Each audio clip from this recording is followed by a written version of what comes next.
I'm pleased to be here today with all of you. Ironically, today is also the day we set our clocks back an hour and the day I give my talk on a matter of time.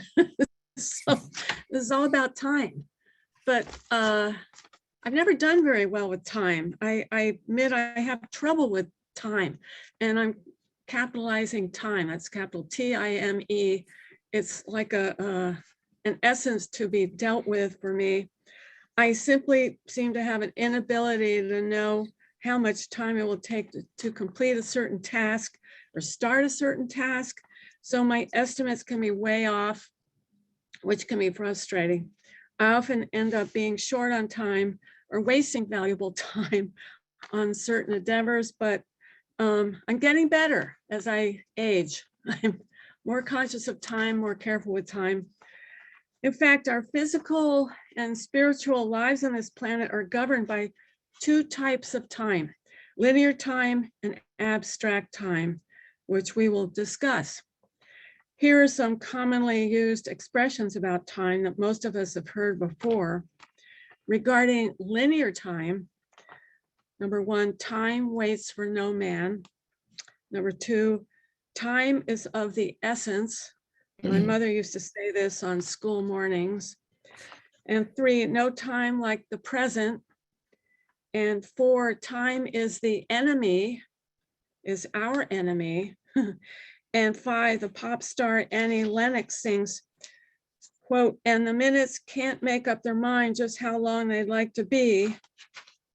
And then our poet laureate here in Oregon is William Stafford. He wrote, nothing you can do can stop time's unfolding. So I thought that was a really nice quote. The Russian Theosophist Madame Blavatsky states, what is time but the continuous sequence of ever-changing states of consciousness? And to me, that just pretty much nails it. So I think it would be interesting to spend part of a day in the next few days just noticing how our consciousness changes from one focus to another or one dimension to another. And then, this is one of my thoughts, is there a tyranny of time? Our own higher mind offers the only continuous companion of continuity. So we are running on a infinite clock. So in other words, time's not going to stop for us. We have to accommodate time. So, but unless you have a really precise instinct about the timing of events or the time that you need to be somewhere or the higher, I'd say the higher state of time, there's probably a spiritual time and then there's a mundane time. So in any case, time is with us. Time can also be seen as an infinite line of seconds and minutes, just like an infinite line of marching ants coming towards us. That's not the greatest image. And I really don't like ants, and they're just starting to come back into my house. So believe me, I'll be watching how much time they take to find where little bits of cheese are or whatever. So every second of time is like a mini universe filled with infinite potential as it merges into the next second of infinite potential. And I was thinking yesterday about a second being like a circle, and there's so many things that could happen within that sphere. It could go to a negative realm or a positive realm, or it could be a transitional second from something that was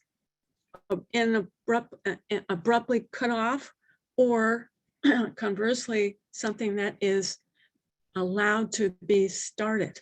So it's interesting how much time we experience being constrained by time, and we really can't let go of it, and we have to honor it to a certain degree. We're all constrained by our perceived limitations of time on our clocks, watches, and work and home life schedules. However, this is the part I like, is in reality, time is infinite.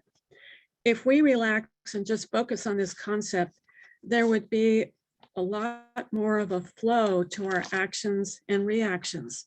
Just take each second and minute as it comes, which is very hard for most of us to do because sometimes we anticipate, and often what we anticipate experiencing is not at all what we had thought it would be. So each second is a minute, each second and a minute is infinite in potential. The space-time continuum, always operating in unison, provides conditions or even boundaries for our life here on this planet. We are used to looking at our watches or clocks to gauge our daily progression, but linear time is an illusion because it's not permanent. That's a good thought to think about. We rarely will be, we can't actually, I've decided we can't ever be able to retrieve that second or minute that just passed. Can't retrieve it, it's lost. Or maybe it goes to a repository that we don't know, some esoteric repository for lost thoughts, lost minutes, lost hours, lost days, lost weeks, and lost years. Events in the future seem to rush towards us like an infinite line of soldiers ready to be defeated in combat, or at least to be acknowledged by each of us in their passing as we await the approach of the next moment in the present. So it's kind of a rephrasing of what I read before. So to clarify, time on this planet of ours, our home planet Earth, allows us to have a spiritual embracing of one moment, 1 minute, a second, or a second at a time, or even an hour. However, for every action, there will be an opposite and equal reaction. These sequences of time are universal, and they occur infinitely and are opportunities for spiritual growth, objectivity, and karmic lessons. Hence, our mental and spiritual and physical lives are governed by time, both linear and abstract time. The space-time continuum, always operating in unison, provides conditions or even boundaries for our life here on this planet. I am prompted to mention the fascinating TV series on OPB that actually that's Oregon Public Broadcasting, entitled quote, Around the World in 80 Days. Did anybody see that? Well, anyway, it'll hopefully come to a Seattle TV. But it's cast Phineas Fogg, a wealthy British lord with an adventurous spirit, as a risk taker who wishes to beat the space-time continuum as well as all of the time zones to win a bet. I think it was going to be, I can't remember, it's $20,000 or $80,000, but I think that was part of his problem, was that he placed a monetary value on his adventure. He does win it, and shortly thereafter, he is off on another quest with his friends to beat the clock, with each second becoming an enemy to be conquered. So that's how he had to perceive time.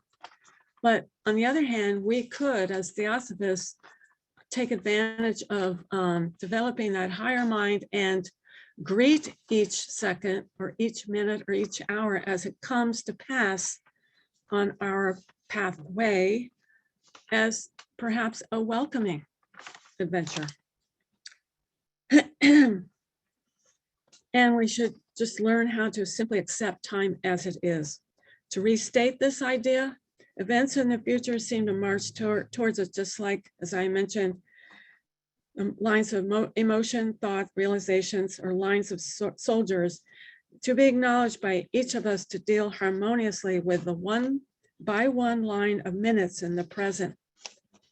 So to clarify, linear time or time on our physical home planet Earth allows us to have spiritual growth, one moment and one action at a time.